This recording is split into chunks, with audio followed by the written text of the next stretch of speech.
আকাশবাণী কলকাতা স্থানীয় সংবাদ।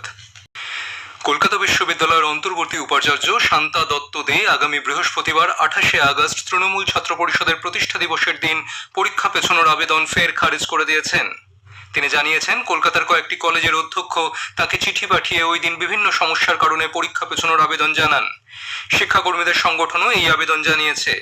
অধ্যক্ষরা কি করে এই চিঠি পাঠান তা নিয়ে বিস্ময় প্রকাশ করে উপাচার্য জানান, বিশ্ববিদ্যালয়ের একাডেমিক ক্যালেন্ডার মেনে পরীক্ষার দিন ঠিক করে। পরীক্ষার সূচি অপরিবর্তিত রাখার সিদ্ধান্ত সিন্ডিকেটে ঠিক হয়েছে, ফলে পরীক্ষা পেছানোর কোনো সম্ভাবনা নেই বলে স্পষ্ট জানিয়েছেন তিনি। মূল বিষয়টা কন্ট্রোলার অফ এক্সামিনেশনস ওখানে রেখেছিল যে 30,000 পরীক্ষা দেবে ওই দিন, আর পরীক্ষার ডেট প্র্যাকটিক্যালি অনেক আগে ঠিক হয়ে যায়। কিন্তু কোনো রাজনৈতিক দলের প্রোগ্রাম এগুলো তো ক্যালেন্ডারে লেখা থাকে না, থাকলে সেটাও বাদ দিতাম। উচ্চ মাধ্যমিক পরীক্ষা এবার ওএমআর পদ্ধতিতে হবে বলে উচ্চ মাধ্যমিক শিক্ষা সংসদের সভাপতি চিরঞ্জীব ভট্টাচার্য জানিয়েছেন। তিনি গতকাল পুরুলিয়ার রবীন্দ্র ভবনে সব উচ্চ মাধ্যমিক স্কুলের প্রধান শিক্ষক শিক্ষিকাদের নিয়ে বৈঠক করেন। তিনি বলেন, শুধু ওএমআর শিটে বিভিন্ন বিকল্প প্রশ্নে দেশের মধ্যে এই প্রথম এরাজ্যে সেমিস্টার পদ্ধতিতে নেওয়া হবে উচ্চ মাধ্যমিক পরীক্ষা। তার প্রস্তুতি চলছে সব জেলায়। আন্ডার গ্র্যাজুয়েট স্তরে নিট উত্তীর্ণ সফল ছাত্রছাত্রীদের রাজ্যের সরকারি বেসরকারি মেডিকেল কলেজে এমবিবিএস ও বিডিএস নিয়ে পড়াশোনার জন্য ভর্তির ক্ষেত্রে দুর্নীতি রুখতে রাজ্য সরকার নির্দেশিকা জারি করেছে। কাউন্সেলিং এর সময় অনিয়ম রুখতে সংশ্লিষ্ট মেডিকেল কলেজ ও ডেন্টাল কলেজে একজন নোডাল আধিকারিক ও সর্বোচ্চ 2 জন নির্বাচিত প্রতিনিধি বৈধ পরিচয়পত্র নিয়ে কাউন্সেলিং হলে প্রবেশ করতে পারবেন বলে স্বাস্থ্য দপ্তরের এক নির্দেশিকায় জানানো হয়েছে। এ রাজ্যের 2 জন এবার জাতীয় শিক্ষকের সম্মান পাচ্ছেন। কেন্দ্রীয় শিক্ষা মন্ত্রক এবছরের জাতীয় শিক্ষকদের যে নাম ঘোষণা করেছে তাতে পশ্চিম মেদিনীপুরের কুচলাচটি প্রাথমিক বিদ্যালয়ের শিক্ষিকা তনুশ্রী দাস এবং কলকাতার নিউ টাউনের দিল্লি পাবলিক স্কুলের শিক্ষিকা মধুরিমা আচার্যকে এই পুরস্কারের জন্য মনোনীত করা হয়েছে। এবছর সারা দেশে মোট 45 জন শিক্ষক শিক্ষিকা জাতীয় শিক্ষকের পুরস্কার পাচ্ছেন। 5ই সেপ্টেম্বর শিক্ষক দিবসে দিল্লির বিজ্ঞান ভবনে তাদের হাতে সম্মান তুলে দেওয়া হবে। স্কুলের মিড ডে মিল কর্মীদের প্রতি বঞ্চনার অভিযোগে এবং পড়ুয়াদের মিড ডে মিলের বরাদ্দ বৃদ্ধির দাবিতে রাজ্যের 3টে মিড ডে মিল কর্মী সংগঠনের যৌথ মঞ্চ পশ্চিমবঙ্গ মিড ডে মিল কর্মী যৌথ সংগ্রাম কমিটি আজ নবান্ন অভিযানের ডাক দিয়েছে। সকালে শিয়ালদা স্টেশন ও কলকাতার বাবুঘাট থেকে 2টি মিছিল রওনা হয়ে সুবোধ মল্লিক স্কোয়ারে জমায়েতের পর সেখান থেকে নবান্নের উদ্দেশ্যে রওনা হবে।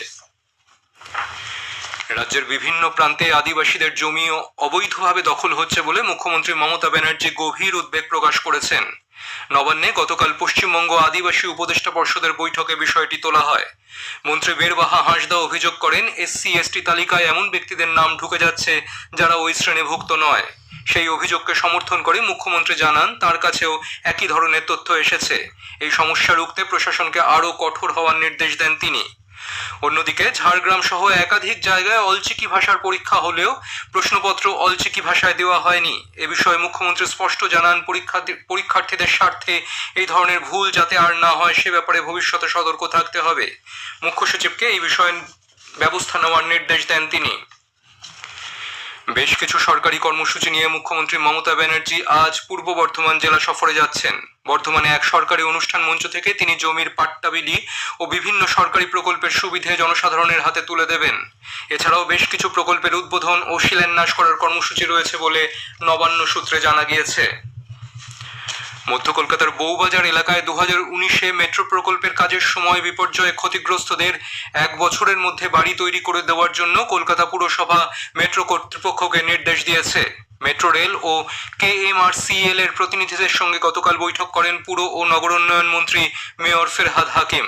ক্ষতিগ্রস্তরা এখনও তাদের বাড়িতে ফিরে আসতে না পারার জন্য ক্ষোভ প্রকাশ করেন তিনি।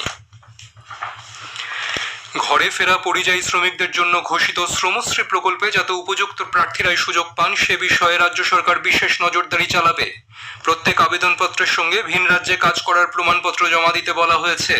তবে তা বাধ্যতামূলক না হওয়ায় পরিযায়ী শ্রমিক না হয়েও কেউ কেউ এই ভাতার জন্য আবেদন করতে পারেন বলে আশঙ্কা করা হচ্ছে। সেই সম্ভাবনা রুখতে জেলা থেকে ব্লক স্তরের আধিকারিকদের কড়া নজরদারি চালানোর নির্দেশ দেওয়া হয়েছে বলে শ্রম দপ্তর সূত্রে জানা গেছে।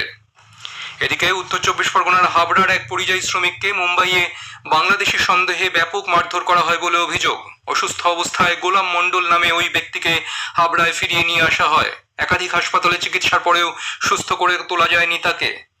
রবিবার তার মৃত্যু হয়। এই ঘটনায় এলাকায় শোকের ছায়া নেমে এসেছে। দেশ বাঁচাও গণমঞ্চের 5 সদস্য আজ তার বাড়িতে যান। স্থানীয় সংবাদ শেষ হলো।